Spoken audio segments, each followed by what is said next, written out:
पत्नी के जीवन में पति क्या है। कॉलेज में सुखी शादीशुदा जीवन पर एक कार्यक्रम हो रहा था जिसमें कुछ शादीशुदा जोड़े हिस्सा ले रहे थे। जिस समय प्रोफेसर मंच पर आए उन्होंने नोट किया कि सभी पति पत्नी शादी पर जोक कर हंस रहे थे।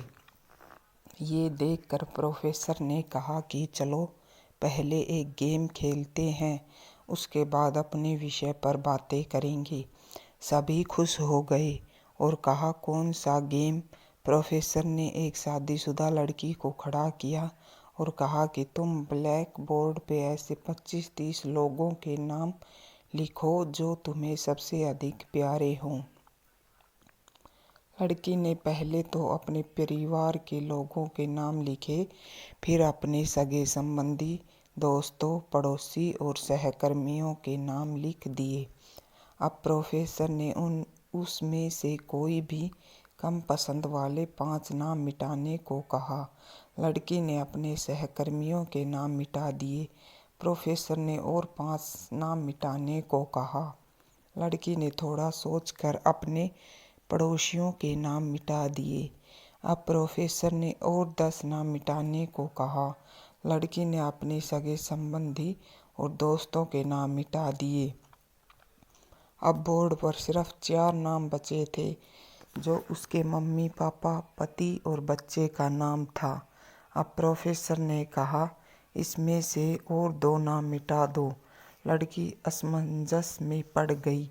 बहुत सोचने के बाद बहुत दुखी होते हुए उसने अपने मम्मी पापा का नाम मिटा दिया। सभी लोग स्तब्ध और शांत थे, क्योंकि वो जानते थे कि ये गेम सिर्फ वो लड़की ही नहीं खेल रही थी, उनके दिमाग में भी यही सब चल रहा था।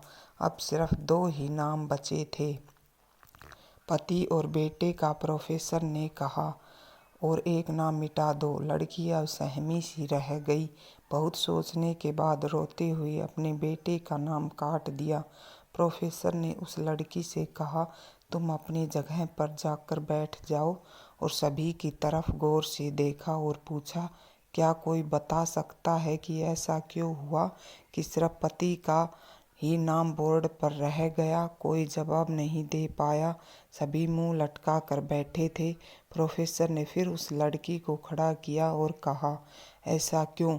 जिसने तुम्हें जन्म दिया और पाल पोस कर इतना बड़ा किया, उनका नाम तुमने मिटा दिया। और तो और तुमने अपनी कोख से जिस बच्चे को जन्म दिया उसका भी नाम तुमने मिटा दिया। लड़की ने जवाब दिया कि अब मम्मी पापा बूढ़े हो चुके हैं। कुछ साल के बाद वो मुझे और इस परिवार दुनिया को छोड़ के चले जाएंगे।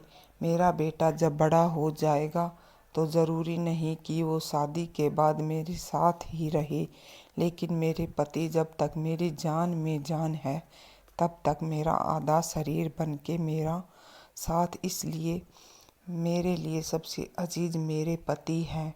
प्रोफेसर और बाकी स्टूडेंट ने तालियों की गूंज से लड़की को सलामी दी।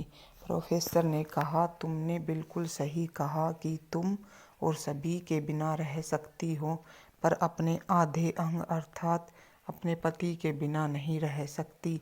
मजाक मस्ती तक तो ठीक है, पर हर इंसान का अपना जीवन साथी ही उसको सबसे ज़्यादा अजीज होता है।